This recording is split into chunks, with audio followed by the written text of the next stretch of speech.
right, everybody. Welcome back to another episode of the Seven Figures or Bust podcast. #1 podcast in the world for growing your insurance business. Is episode 98. Christian Brindle, Glenn Shelton, and we're back. It's another day, another show, another episode, and another morning following an unexpected Nuggets win. Every time, if you just keep wearing that jersey, I was thinking about it this morning. They're going to win it all. There might be some sort of secret good luck charm when you wear Nikola Jokic's jersey and then all of a sudden they win. Yesterday's NBA was prime. I mean, it was chef's kiss. Incredible. I watched most of several games last night. I watched most of the Denver game with Oklahoma City. That was a really good game. I watched the Knicks-Boston game. That game was fantastic. I don't know if you got a chance to watch that. That was a good freaking game.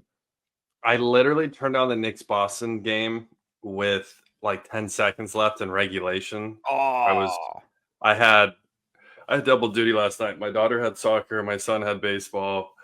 It was chaos. But I caught the very end of the Boston Knicks game. Here's a stat from that game that wrecked my brain. I'm still trying to process, okay? I think I might know where you're going with this. Is it the Mikal Bridges stat? The Iron Man stat? You're talking. No, not that. About one of my.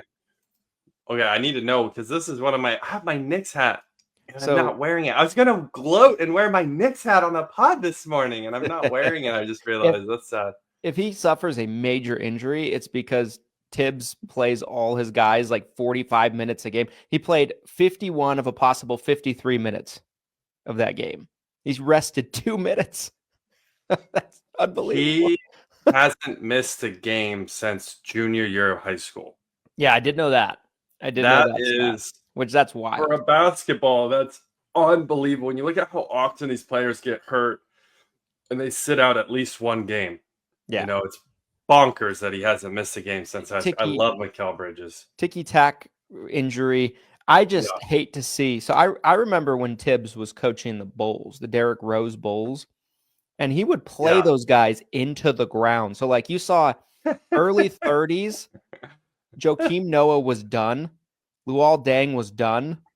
Are you blaming D Rose's early career end not necessarily. Tibbs? Not necessarily that, but I blame those other two on him.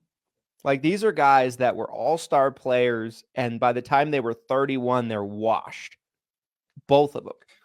So here's the stat. Hang on. Here's the stat from the game that blew my mind. The Celtics set a record for most missed threes. Okay? That's a great stat to have. It is. And it was just set by the Wolves when the Wolves beat the Lakers. They had just broke the record when they missed 40 in one game. And then last night, the Celtics broke the record again and missed 45 threes. But that's still not the stat that blew my mind. The stat was the comparison. The total number of shots that the Celtics took last night inside the 3 line was 37. So they only took apparently 37 shots inside the arc. Meanwhile, they missed 45 shots from 3. Is this possibly the de-evolution of this obsession with taking 3-point shots every single time? Are we witnessing it? I've heard about it a lot this season from commentators and podcasters and things like that, to where it's like, shooting a bad 3 is a bad shot, no matter what the analytics say. You're better off trying to get a better shot, maybe even if it's a mid-range shot, God forbid, if it's a better shot. So, like, I think you're definitely seeing that. You know what I mean? Like, watching the fourth quarter of that game, Tatum was taking some abysmal, wild step back threes. I'm like, what are you doing, sir? Like, bad shots. And then Brunson comes down. It's a better shot. A lot of his were threes too, but they were like open shots. He's shaking his defender off and he's open. Like, if you're open, I'm cool with it. But like, you're taking a 3 with a dude in your face. You know, like, why is that a shot? Because it's a 3?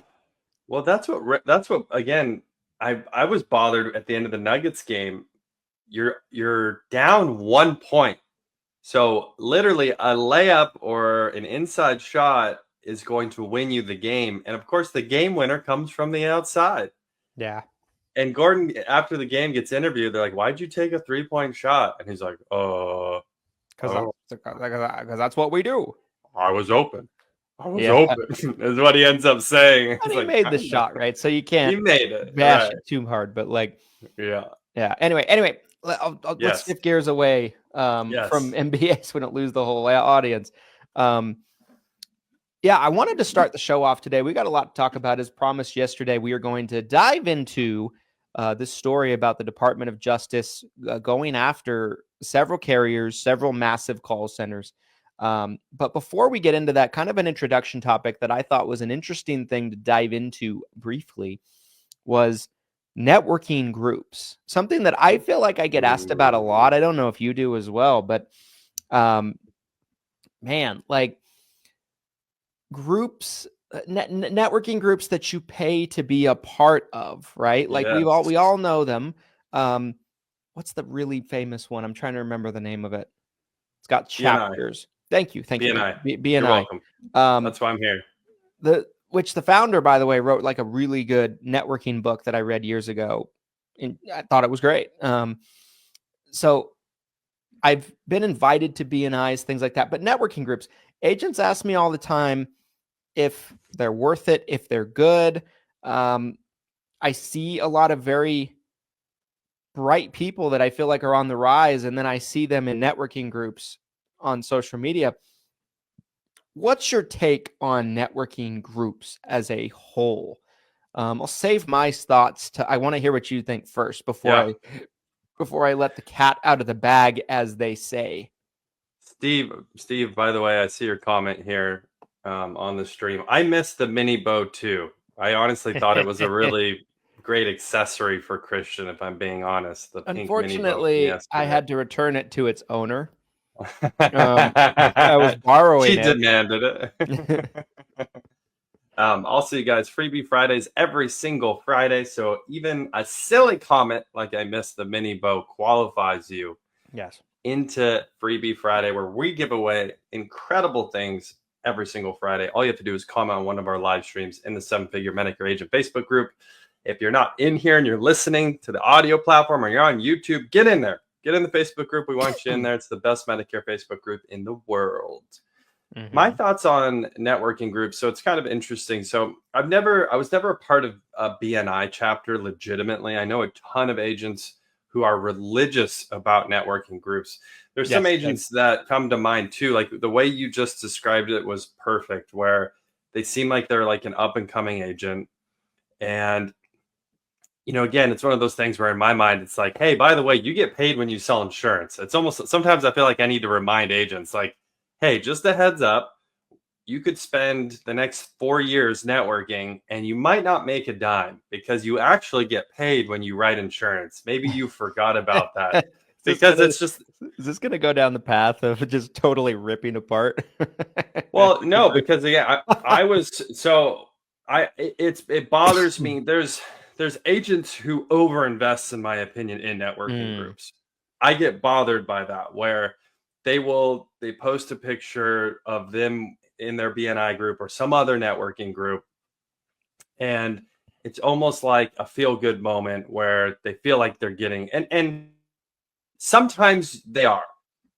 Every group's different. Every agent's different. Sometimes these networking groups are great and a lot of business ends up coming from it. And sometimes it's a slow build over time. Another one that's really common that I see a lot of people a part of is Rotary groups, which is more of like a community-based group, less of like a business BNI, networking group. Same concept though, right? So, and now my own personal story is there was a networking group I almost took, because in my mind, I thought I was already so invested in the insurance space with networking. I took almost a step back in, like, I'd say from like 2017 to almost 2019. It was like 18 months to almost 2 years. It was probably close to full 2 years, where I got pretty invested in this outside networking group Mhm. of the whole. I've The talked to you a little bit. It was I called Build. don't remember this story. I feel like the longer we go, the more layers of mystery of you peel back for me, and I'm like, The oh, Onion. I The go to Onion. I go to bed at night thinking, who is this guy? Who Who is am I he? married to? Who did I marry? Mhm. So I'll try to condense this because I know we have limited time here, and I want your thoughts on this too. But Mhm. so this networking group was originally free. Then you had to pay to play, and so I paid. Wasn't a huge amount of something like I think I paid like $2,400 for the year. You know, and there wasn't a huge. I want to say it was like 20 or 30 people in the group, and it was literally all about networking. Like, how can you help each other out? How can you boost each other's business and what they're doing, and sharing each other's. And then there was like a bigger group, so it was almost like a mastermind in that sense. So there was like a bigger group that was free. It was like a Facebook group, and there was like this paid mastermind networking group kind of on top of it. And I got very involved. At one point, I was doing like lessons. I was like teaching in this group about sales. I was doing like sales training. I got on someone's podcast. Someone got on my podcast. Like, there was a lot of stuff that you could point to and say this was a victory. But hindsight being 2020 and where I'm at now and looking back, I think I could have probably invested my time better somewhere else. Time and money and energy. So it's like, did positive things come from it? Yes. Did I meet new people that I would have never met if I hadn't joined this group? Yes. Did I generate revenue from being a part of this networking group? Yes. There was some revenue that got generated. I got referrals. Yeah. So all of these things you can check the box, right? And the same thing when I see you guys in these networking groups, you're probably checking a lot of these boxes. You're getting leads, you're getting referrals, you are generating some revenue. But when you get further down the road or you climb higher up the ladder, my opinion is you're probably wasting time. There's better ways, quicker ways to get where you want to go than spending a ton of time. And I want to say too, really fast, this is different than going to like an event type of networking. Like I categorize this differently. If you are spending a lot of time every single week with the same people, that's a different type of networking than if you're going to an event for a condensed amount of time. That's a different type of networking event. I don't see that the same. So that's kind of my hot take. What's your opinion on networking groups? Yeah, I mean, I have a little bit of a mixed feeling towards them. I'll tell my quick story in terms of networking groups. So for disclaimers purposes, I've actually never been in one. So I can't cut. So here's the thing. There are definitely situations that I've seen where agents have had a lot of success with the networking group. And I am a big fan of networking, right? One of the big things that helped grow our client base in the early years was through networking, but not necessarily from networking groups. I was probably doing it the hard way. I was like inventing relationships. Like I was like ambushing people in their businesses. I was like showing up. I was that guy. But I was just really persistent, and I was good at getting past the secretaries and stuff like that. I'm like, do you need to talk to him? I don't think you need to talk to him. but no, networking was a huge thing for us. And I've talked about this a lot on the show. I've built over the years a very large, I guess, network of referral partners that we have locally here. It's not as big as it used to be because I haven't continued to work at it to keep it up. But like, there's still a lot of the early referral partners we've had for 10 years that still send us business. A lot of financial planners, some CPAs, some dentist offices, all of this stuff. So I'm a big fan of networking. I think networking is a really, really good thing. For sure. I think when it comes to networking groups, my thought process is, I think it depends on the networking group, in my opinion. I think some are going to be more worth it than others. So I was invited to attend a networking group because I was invited to basically join one. I didn't realize this at the time. there was a referral partner I had that was a CPA that was in a BNI local to me.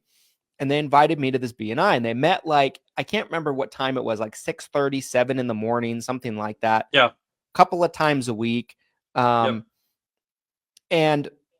I can't remember the cost, but I think the cost was like something kind of like what you're saying, like $2,000 a year.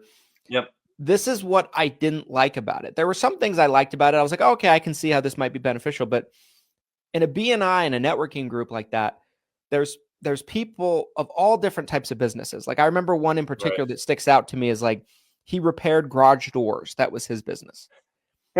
and I never will forget this feeling. And maybe I was wrong, but this is still my feeling today about this. Like they had requirements to stay in the group. For one, you couldn't miss more than a certain amount of meetings a year. And it was a small amount. You had to be there a lot. Right. And then in addition to that, you had quotas you had to meet of how many referrals you were passing off to other people in the group. And you also had quotas you had to meet in terms of like getting together and having lunch and meeting with other people in the group. And that's intense. I've always been busy. That back then was no exception.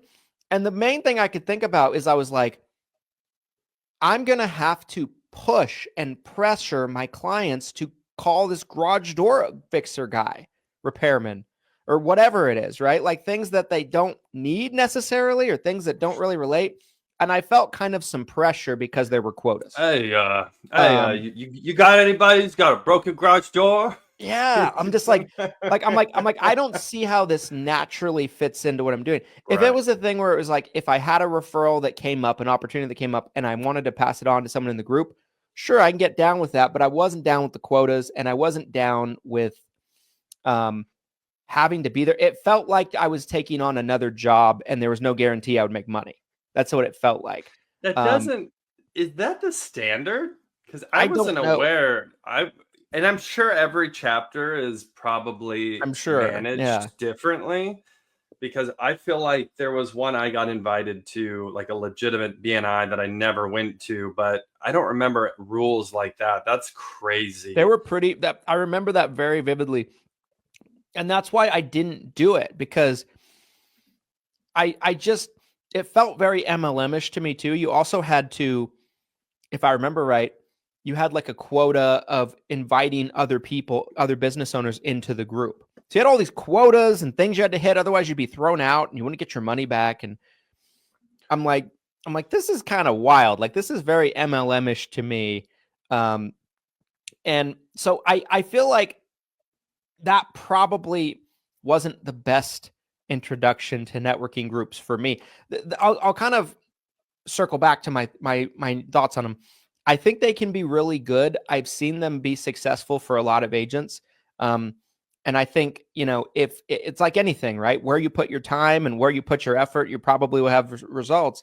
But I also think that you should look at them with the proper expectations. I think some agents go into it thinking it's going to transform their business and it's going to be their primary lead source. It's going to carry them to prosperity. I don't think it's that. I think for most people, I don't think it's that. There's some exceptions to everything, but for sure, I think if you go into it and it's the right group and it's the right situation for you, it can be a nice additional source of lead flow for you. And it can give you an opportunity to build relationships with other business owners. So I don't think they're bad inherently. But I do think some of them can be kind of MLM-ish, like this one I was invited to. And I think they can be a big time suck. And I think. But if someone put a gun to your head and said, before I pull the trigger, you have to say, do you recommend networking groups? Yes or no? And there are no nuances. What would you say? I have to ask a clarifying question before you shoot me, because I want to answer right. In general, or like, what's the like just at all, right? Like from a time investment standpoint, if you're meeting once or twice a week, every week, you're committed for at least a year. Okay, regardless of the cost, regardless of rules, Is that something you would recommend to agents? Would you say, yes, everyone should be in a BNI group? No, don't be in a BNI group. I would say if I had to choose blanket statement, one or the other, because I look at what our business has become, and we didn't do it that way. I networked, but I networked. Yeah, I did too. I networked on my own terms. I didn't have someone telling me what I had to do or how much I had to network or who I had to network with. Yeah, I'm always networking. Yeah, same. Like, so, like, I'm a huge believer in networking. I think what I didn't like about it was, like, you know, that I had to do it the way they wanted me to do it, as often as they wanted me to do it, in the way they wanted me to do it. And that's just never been my style. I'm a rebel with cause. So you're being a bit of a politician here, but I think your answer was no. Yeah, is that if I correct? had to say one or the other, I'd say no. But it's a hesitant no, because I think for some people, if it's the right networking group, I think it can be really good for them. But again, that's fair. It's a passive, long-term lead source. It's not going to be something that's going to build your agency for most people, would be my thoughts. From what I've seen. I feel the same way. My answer would also be no. I wouldn't recommend it as like a primary focus. If it's a casual once a week or a couple times a month and you pop in for an hour, you meet with people, you tell them what you do, you have coffee, that's totally fine. I'm all for it. But the problem I have with these networking groups are these agents who essentially are trying to build their business on the group, where they literally believe, and I know some of you out there are like this. Some of you are going to listen to this and be like, oh no, this is me. I see it. I talk to you guys. Some of you believe that you join this group and floodgates of prospects are going to come right to you wanting their Medicare or final expense or whatever it is. I have one more story I'm going to share about this, and then we can move on if you want. I got a call last year from one of these agents. They were so they go to their BNI group, their networking group. Someone there is getting all the people in their networking group to sign up for Legal Shield. Are you familiar with Legal Shield? I had a client pressure me into getting in the service, and I did pay for it for like a year. Yeah, you did. Oh, yeah, you did. Okay, let me tell you my justification. This is how sick in the head I was at the time. I was like, I know I'm never going to need this. I know I'm never going to use this. I did the math because it was him and his wife, and I kind of got the inclination that they would only sign up with me if I bought their shitty Legal Shield thing. So I'm thinking to myself, I'm like, okay, these two clients. Pro quo is what I'm hearing here. These two clients, I'd make X amount of commission a year, and it was a good bit more than my Legal Shield would cost me. So I looked at it as a net positive, and so I did it after they enrolled with me. I'm calling CMS. And then after a year, I dropped it because I'm like, I just took the chance. I just reached out to the guy. I'm like, listen, I'm sorry, I don't need this. I hope we can still do business. And they stuck with me, thankfully. They're still with us today. You paid them for a year. I would hope they would still do business with you. So really fast, if you don't know what Legal Shield is, it's essentially an insurance policy you're paying for in the event that you need to hire an attorney, and then you get access to, think about car insurance, right? You pay the deductible, you get big coverage, same thing, but for legal services. So BNI group, networking group, this agent gets signed up to sell this. In their head, and the way they get pitched on Legal Shield, they look at it as something in their toolbox, something to add to their portfolio. They're selling life insurance, they're selling health insurance. They also have Legal Shield, right? Mm-hmm.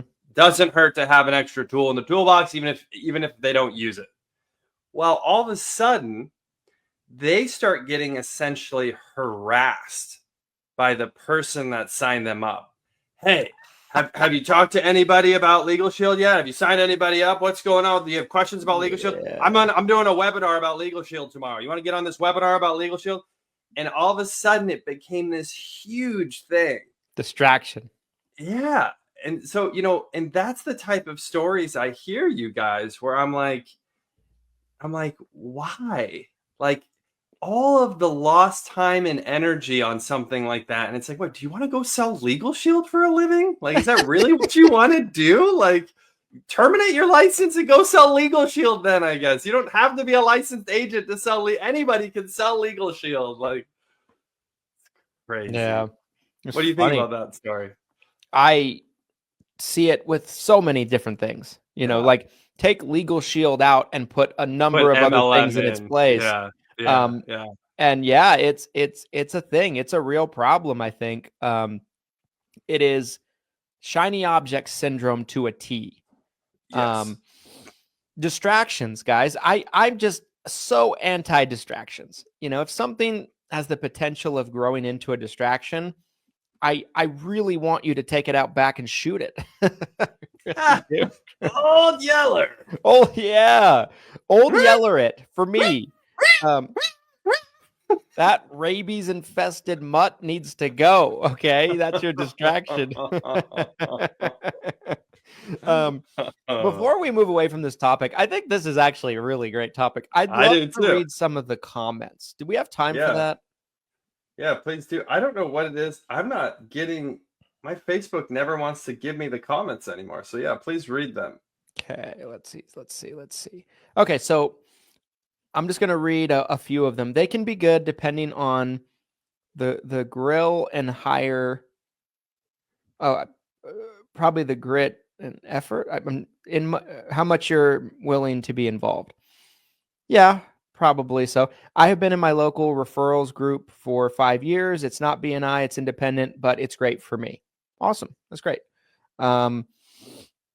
Networking groups were a huge part of us growing our business. You have to know how to work the event so that you walk away with power partners to follow up with within 24 hours. That's from the great Becky Reel. Probably the best person I've ever met when it comes to networking, to be truthful. Networking and or taking over a city, if that's your cup of tea. If you want to just take over your local city.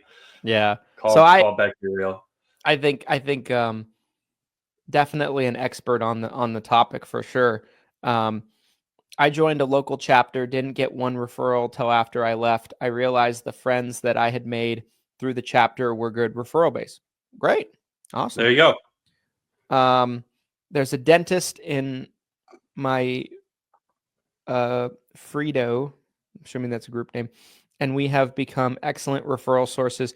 When they have clients without insurance, they are calling me. Awesome. Great. I enjoy going to events because I align better. I get bored with groups, especially if it's the same day in and out. That's me. The only group I enjoyed was Toastmasters. I always thought about Toastmasters. I did Toastmasters. I had to in college. It's part of one of my classes. That was a good one. I talked to a friend one time that went to one, and he basically told me it was a bunch of older. Easy. Don't offend me right now. Careful. It was a bunch of Toastmaster veteran here, okay? Easy. Slow. You know what I felt like made me a better public speaking. Doing it. Yeah, I don't know. But I never went to one. That's the idea. That's the idea about Toast. You're getting experience. That's the whole concept. But it is kind of silly. Keep going. Let's see. I had a rough experience with them too, with another business, and I have avoided that particular organization. I'm making my own that I can control the rules and such. There you go. Love that. There you go. Yeah. We have coffee once or twice a month, and it is low stress. See, I'm all about that. Once or twice a month, low stress. Hey, how's it going? What are you up to? Anything new? Blah, blah, blah. Oh, well, I talked to someone. They need help with Medicare, whatever. Like, I'm all about that. I got the comments to load. Paula said wastes of time. Paula's on the team. Paula also called this the Chris and Glenn show, which could be an alternate name for the show. Oh, DBA of sorts? DBA of Some Figures or Bust. I've signed up for stuff, and then it never panned out for me, so I don't act like I will buy their stuff anymore. It wastes everyone's time. Yeah, I think that's a great lesson, especially like with the Legal Shield story of mine. Yes. Take the distraction out back and shoot it. The best way to fix your business is to write more business. Yeah. Yes. Find a way to write more business. Mr. Michael Antoine with the win.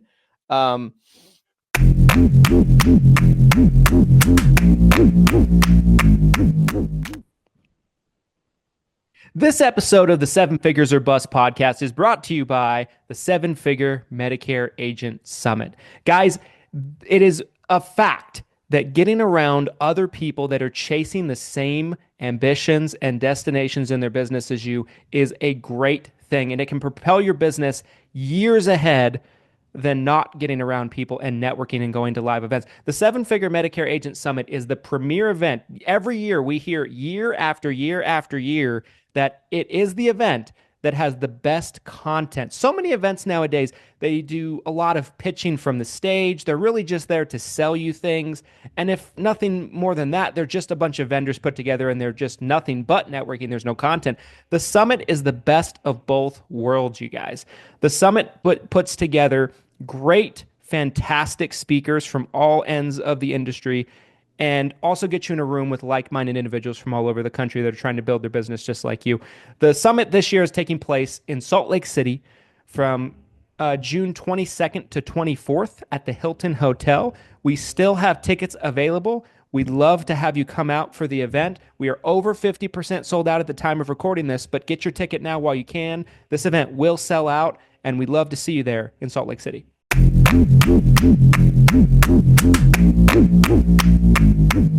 Until, I believe, Friday end of day, you will be able to purchase Turn-In 65 leads for $25 a whack. These are typically much more expensive than that for a minimum order of $25. I did some math on a recent YouTube video that went up yesterday. Without boring you with the details, your investment is, I believe, $625 for the minimum order. If you write one new to Medicare Advantage application, you're at $626 first year commission. So one app out of 25, you get your money back. Yes. Do you think you can write more than 1 out of 25? I sure do. Imagine you write 4, 5, 6, look at your profit, not even factoring in the lifetime value of said client, not factoring in a spouse that they might have, not factoring in cross-selling. It's a great deal. You have to be basically refusing to work the leads at all to get any value out of this. So make sure to pick up T65 leads. It's the best way to grow your business, especially this time of the year. Hey, what's up, everybody? Lead heroes. Guys, that's 3.5 days. I'm looking at the countdown timer right now. 3 days, 15 hours from this moment to take advantage of this offer. Save $500 or more. Head over to leadheroes.com, leadheroes.com. We'll make sure the link is in the stream below in the comments. All right. Boom. Let's shift gears into this Department of Justice article. Something I've been wanting to get into for the last couple of days. Busy show we've had this week so far, so I'm excited we actually have some time to dive into it as of now. Although I'm desperately trying to get it to share my screen onto the right screen. It says the browser cannot access your screen. Thanks for that, StreamYard. Let's try one more time. Do I have to be the hero again? You I'm might. ready. It does not like me. Yeah, it will not do it. Hero. Be a hero. Yep, it won't do it. It won't do it. If you just Google I'll find it. I was Department of looking. I actually did my homework on this one, you guys. Believe it or not. Read this article over the weekend a couple times through just because I was fascinated by it.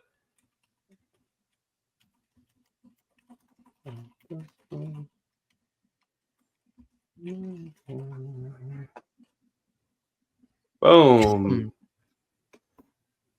And we're going to go for the share now. Got it pulled up.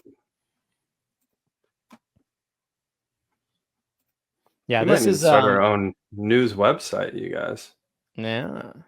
This was a crazy story. It's something that came out, I believe, last week. And it was something that was talked about a lot on online communities. Definitely a shocking thing. It seems like everybody that I've spoken to amongst that time has heard about it. And that's the Department of Justice suing 3 major national carriers along with 3 major national publicly traded call centers. So let's kind of go through this. Okay, where do we want to begin? The Trump administration on Thursday filed a lawsuit against 3 of the country's biggest insurance companies, accusing them of shelling out hundreds of millions in illegal kickbacks to insurance brokers. Ruh-roh. In exchange for enrollments into the insurer's Medicare Advantage plans. Can I just jump in real quickly? Right off the bat, every article I've seen about this, and there's several, the headlines in the articles, every single detail references the call centers as insurance brokers. Now, are they technically insurance brokers? Sure, certainly. But that being said, when you think about the term insurance broker, and certainly the average person thinks about the term insurance broker, are they thinking about an eHealth or a Select Quote? No. They're thinking about you and me. They're thinking about brick and mortar office. They're thinking about agents sitting down at the kitchen table. So people reading this in passing are probably reading this and they're like, oh, my agent's a criminal, a shithead. You know, like, why can't they say call center? It just blows my mind. It's either ignorance or it's calculated. It's one of the two, but I don't like it regardless. It's one of those things where, like, technically, like by technicality, they're not lying, right? Like, Go Health is an insurance broker. Brokerage, maybe. Maybe brokerage would be a better term, because broker sounds like an individual person to me, right? Like you're saying. One guy. A brokerage sounds like a company. So maybe it's that simple, honestly. But there is something that it hurts me when I read that sentence, because I do feel like they're talking about me. I feel like I'm being lumped into this. Yeah, I haven't seen any of this. I haven't seen any of this money. Okay? No. Listen, you can use my name if I'm in the top 6 producers in the nation, okay? If I'm selling some of the most insurance in the U.S. Christian may have froze on me for a second. He's back. Christian, are you back with us? He's back. I am back. You hear me, Newsweek? I didn't see any of that money. Christian had a near-death experience right there, but he's back and still broke. Okay, moving forward here. I got so triggered that my internet went out on me. Interesting stat here that I thought was accurate, in my opinion. The Congressional Budget Office projects that if the current trend holds, 64% of Medicare beneficiaries will be enrolled on a Medicare Advantage plan in the next 10 years. So 10 years from now, it is 2035. Terrifying number. That's conservative, in my opinion. That's conservative. Yeah, I would agree. I mean, we're already almost at 60%. So you're saying it's only going to grow by an additional 4%, maybe slightly more over the next 10 years? No. It'll probably grow to 70%. I don't know. But I think it depends. Some of these, there's some areas where it's almost like a ceiling, in the sense of, will the networks ever reach out to some of these more rural areas? That's the secret as far as like what that multiple ends up becoming. If these networks figure out a way to expand into rural areas, it could be 80% in 10 years. You know, I mean, and you look at areas, right? Like you look at rural areas of Utah, you look at areas like Mississippi where they could never get the networks figured out. And today they have. Right. You know what I mean? So like the trend has moved more towards that happening, more so than it's moved away from it. So here's where names get named. What to know. Thursday's lawsuit was filed in Massachusetts, again, in the names Aetna, Elevance Health, formerly Anthem, Humana as its defendants. It also names 3 insurance brokerages as defendants: eHealth and an affiliate, Go Health, and Select Quote Inc. Again, all 3 of these, this is what I found most interesting about this story, is that they really cherry picked the 3 biggest call center publicly traded entities, right?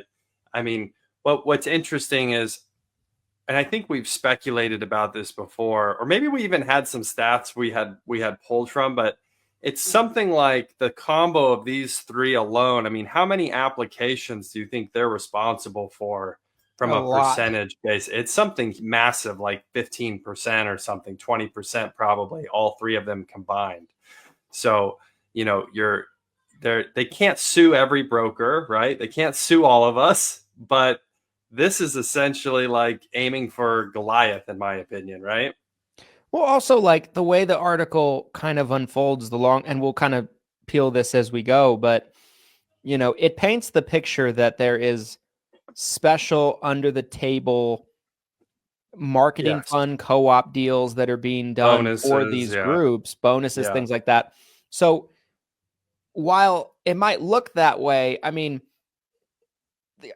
how could they go after you and me or the average agent when we don't have some special deal with a carrier like that? Like these big organizations, that's kind of what they're accusing them of. Like you've worked out some deals that go beyond what's acceptable and normal See, for other agencies. it's Kind of what so I'm reading it as. vague. It's so vague though that and we'll keep going here, but it's so vague that I don't know if that's even the case, right? Like, are they just talking about marketing dollars? Are they just talking about commissions? Are they talking about some sort of secret backdoor kickback scheme where certain entities do have access to certain funds?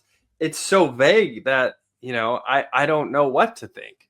But we'll keep rolling here. So Newsweek reached out to all 6 defendants for comments via email.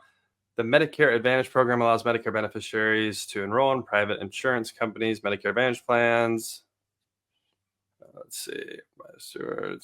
According to the complaint, the broker organizations incentivize their employees and agents to sell plans based on the insurer's kickbacks. Set up teams of insurance agents. Now we're really getting targeted here because this is definitely us. If we weren't brokers, we're definitely insurance agents who could sell only those plans. Agents, right? This is like employee call center agents. Is the way I'm reading this. These are call centers, so it would make sense that this is essentially an LOA agent of said call centers, right? So read it from the beginning, right? According to the complaint, the broker organizations incentivized their employees and agents. So they don't have downline. Their agents are call center agents, right? Yeah, I'm talking about the terminology. When I say this is definitely us, the terminology of insurance agent, right? If the layman is reading this article and they see the term insurance agent, they're definitely thinking Joe Schmo on the corner, right? So that's where I'm talking about. But yes, you're absolutely right. They're talking about the call center LOA agents in this context, who could sell only those plans and at times refuse to sell Medicare Advantage plans of insurers who did not pay sufficient kickbacks. See, that's crazy. That's wild. If that's actually happening, shame on those call centers. It's essentially cutting off the client's ability to make an informed decision at that point. Steering, the definition of steering, right? Yeah. That is that's gross.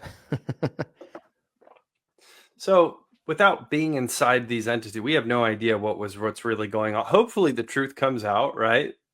Whether it's good, bad, or ugly. That's what I'm personally hoping for, is let's figure out what's really going on here. A lot of this is alleged, Yes. In the complaint. We don't know exactly what's going on. It could be hyperbole on either side of this. So if you had to guess, though, do you think it could be something as blatant as, one of these call centers is looking at their total production and they're like, we need 1,000 more Humana apps. Guys, nobody sell anything but Humana for the next 2 weeks. I mean, remember, these are the same groups that if you called them 2 years ago, which I did personally, if you wouldn't give them your Medicare number at the very start of the call, they'd hang up on you. They wouldn't even give you a quote. They wouldn't talk to you. Is that compliant behavior? No. When have they ever given a damn about compliance? Right? Like, yeah. I've said the last couple of years now that the number one reason, in my opinion, that the consumer experience got so bad, there's plenty of reasons, there's lots of them, but the number one reason we had all these rules coming down upon us was because of these 3 organizations. And the way they were doing business, in my opinion. I think it was just so blatantly bad. So I wouldn't put anything past them. These organizations are Satan as far as I'm concerned. So allegedly Satan. A couple things here, and then we can kind of continue to discuss what this means and what the future of something like this looks like for us, the average agent. So I thought this was interesting that they're being sued under the False Claims Act, which allows the government to sue individuals and companies that it believes has defrauded it. So the Department of Justice is literally looking at this as they have been defrauded, that these companies have defrauded Medicare. Very Doge type feeling to the, whole atmosphere right now with the new administration, which again, this is all alleged, right? Was fraud actually committed here, or, we'll find out. Now it goes into statements from all of these different companies. And what I found was kind of funny about this is every company kind of took this as like, it's like a company PR pitch moment, and I'll give you an example here. So Elevance said in a statement to Newsweek after the story was published, Elevance Health and its affiliated health plans are committed to delivering high quality healthcare services. We are confident that our health plans have complied with and continue to comply with the Centers for Medicare and Medicaid Services, CMS, marketing and broker compensation rules and regulations, rules, and guidelines. And then they all use this word. We intend to vigorously, they all said vigorously, fight the allegations in this complaint. So no one was like, my bad. No one was like, we did a little something. Everyone, swore to their innocence and said they're going to be fighting this complaint. It's kind of more of the same from all parties involved. Yeah. So they all plan to fight the lawsuit in court. And the deputy general in a statement said, healthcare companies that attempt to profit from kickbacks will be held accountable. We are committed to rooting out illegal practices by Medicare Advantage insurers, insurance brokers that undermine the interests of federal healthcare programs and the patients that they serve. So, that being said, thoughts, feelings, concerns?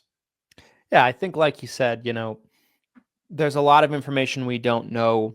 Everything about this is alleged at this point, right? So it's all allegedly in the air. We don't know exactly what's going on. That being said, from the things I do know, from things I've seen personally with these groups, it wouldn't surprise me. I think, if the argument is there's marketing funds being delivered from certain carriers and that's incentivizing enrollments into certain carriers, that's one thing. There's not a lot of details there. What does that actually look like? Is it some special sweetheart deal that the average insurance agency or agent is not privy to?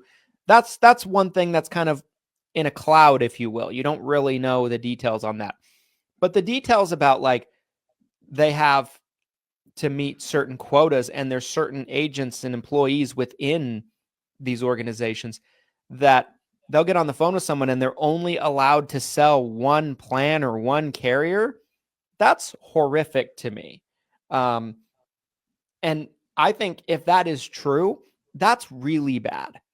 And I think that deserves punishment, in my opinion. If that's true, again, it's alleged at this point. It'll be interesting to kind of see how this plays out. This could go for years before we actually kind of see what happens. That being said, do I like to see this kind of stuff in the news? No, I don't think it's good for us. Yeah. I don't think it's good for agents. The public doesn't know the difference between a call center and your average local agent. So the average person very well could read this and lump in their average local agent and think they are a bad guy or bad person or bad girl.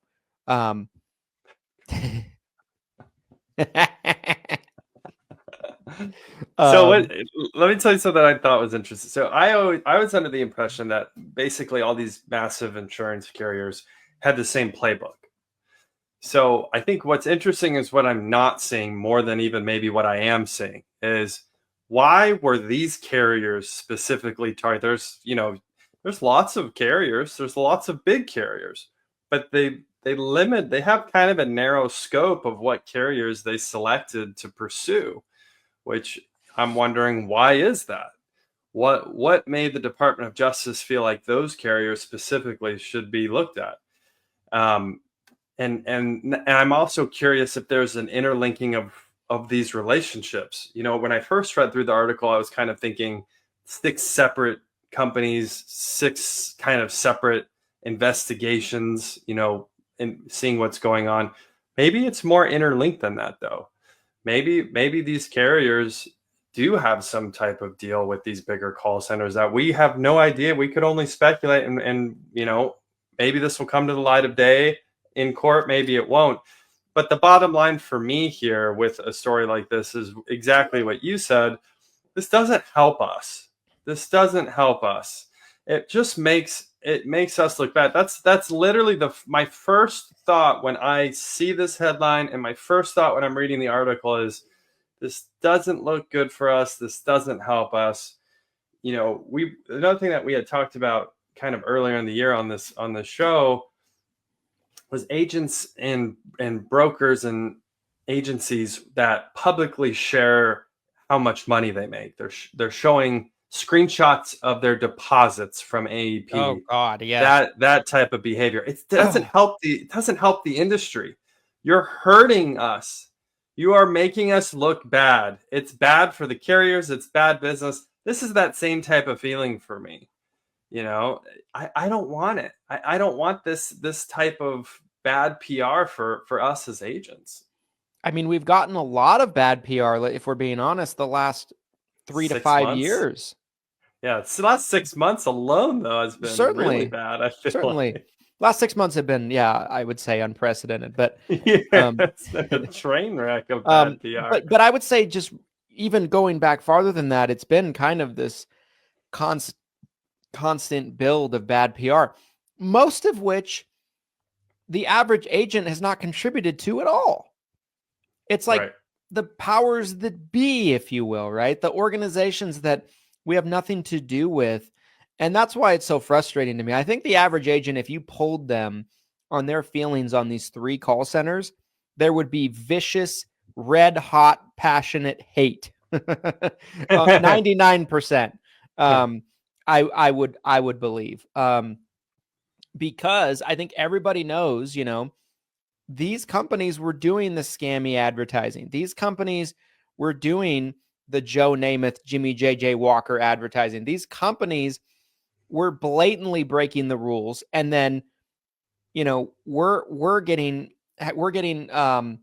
crushing regulation pushed down on us, the field agents, as a result. Like, what is this? We're all lumped into one melting pot. It's almost like you're on a basketball team, right?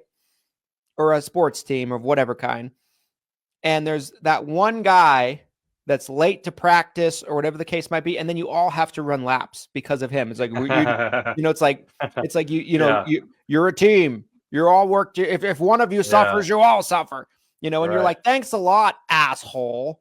Like that's the feeling almost, because it's the actions of like the bad kidding class that affects all of us that are on time and doing what we're told to do and doing what we're supposed to do, but we still get punished the same as they do. Yeah, that is, the bad apple ruins the bunch kind of interpretation on a lot of this stuff. And if you're really in the know, if you're in the industry, you can read an article like that and separate it in your head and be like, this isn't me they're talking about. I'm not the broker they're talking about. I'm not the agent they're talking about. This is some bad actors in the industry. But it's the average layman, the average person, you have to realize, guys, the vast majority of America has really nothing no idea what's going on in the insurance world. They don't understand insurance. They don't understand how the industry works. They don't understand these types of differences, the nuances. They just know that an agent or a broker sells insurance. And guess what? We sell insurance. So we're all agents and brokers. That's the worst part about a story like this is that labeling. You know, we talked about it yesterday with Renell. That same type of villainous, you know, it's like car salesman and then insurance agent, and the media just continues to pound on this definition of what an insurance salesperson is and what they do. And it's like we've been profiled, you know, and they just want to keep plugging this profile of like, look at this greedy insurance agent, you know. It grabs headlines. Yeah. You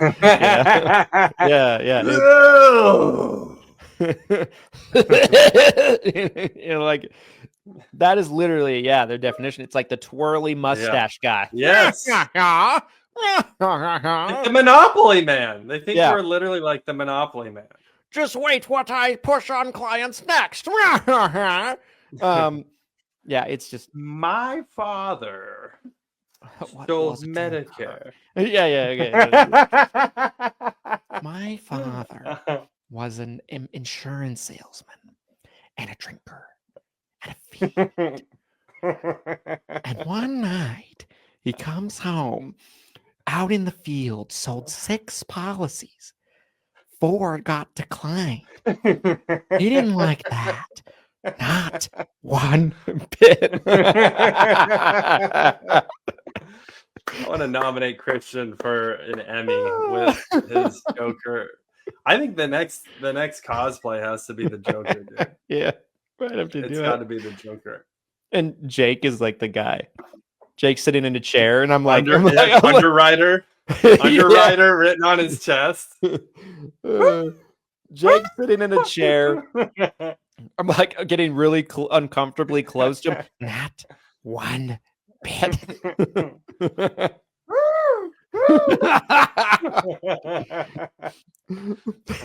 We don't have to be afraid of guys like you. Oh, you do, Mr. Underwriter. You really do.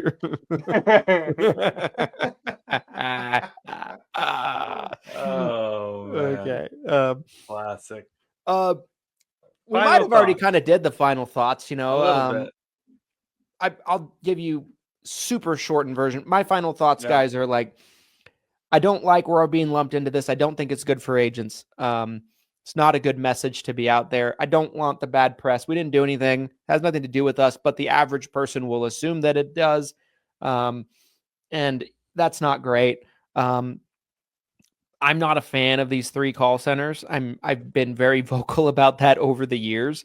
I think a lot of their actions and trying to cut corners and maximize profits and everything, the way they've gone about doing that is, I think, made our whole lives harder. They're so big that their actions cause a ripple effect on all of us in the industry. And that's not great. I don't love it. And this kind of feels like more of the same to me. So those are my final thoughts. Yeah, I completely agree. Guys, my final thoughts. First, I want to make sure I mention before we end the stream here today in the episode, Thursday, not tomorrow, but the following day is going to be episode 100 of the 7 Figures or Bust podcast. We've already made it to triple digits, baby, this week. In celebration of episode 100, we will be doing a 2-hour special answering your guys' questions. I'm sure we'll be talking about all sorts of stuff. Get ready. Mark your calendars. You're not going to want to miss this. It's Thursday, May 8th, 11 a.m. Eastern to 1 p.m. Eastern. Be there, be there, be there. Right here in the 7-Figure Medicare Agent Facebook group, a.k.a. the Chris and Glenn Show. My final thoughts, you guys. I think as agents, we need to be ready when something like this comes up to be able to essentially combat it and to be able to almost position ourselves like, hey, this is why you should work with, just about knocked my water over on myself. This is why you should work with me, an agent, an agency, a local broker, a local agent, local agency, because this is what's going on at the national level. It's, some of these companies have tried to really commoditize selling Medigap plans, selling Medicare Advantage plans. I'm here, and you can come down, knock on my door. Mm-hmm. I'm going to be here to help you. It's and in my opinion, the definition of a broker is I work for you. I don't work for the insurance companies. We get to figure out what's the best fit and strategy for you. So, again, how do you make this a positive spin for you as an agent? How can you see the opportunity here? And I think making sure you have that in your toolbox and you're ready to defend yourself as a true, unbiased local agent who's not steering. Because I'll tell you right now, the vast majority of agents that I know that I've worked with over the past decade of being in the industry, they don't steer people into specific policies based on compensation, because most of the time it's completely standardized anyways. They're basically getting paid the same almost no matter what. So, if there is some type of major steering going on, it's going to be a few bad apples like were named in that article we covered. So those are my final thoughts today, Mr. Brindle. Love it. Great show, guys. Episode 98. Tomorrow's episode 99 will be a great show. You don't want to miss it. And then, like Glenn said, episode 100 on Thursday, the 8th. We're going to be doing a special 2-hour session. And if you watch live in the Facebook group, you'll be able to submit live questions. And you can also email them in. You can also message us on social media, and we'll make sure that your questions get added to the queue. Make sure to, if you're watching and watched all the way to the end, we certainly appreciate you. Make sure to comment on the live stream if you're watching on Facebook on live or replay to be entered into Freebie Friday. Make sure to like, comment, subscribe on the YouTube channel. It will be the #1 place to see lifetime full-length video episodes of the show, since Facebook only saves them for 90 days. Make sure to give us a 5-star review on platforms like Apple Podcasts. Make sure to subscribe on Apple. Make sure to subscribe on Spotify and wherever you might be getting the show today. We'll see you guys on the next one. Appreciate you guys. And here's to your massive success.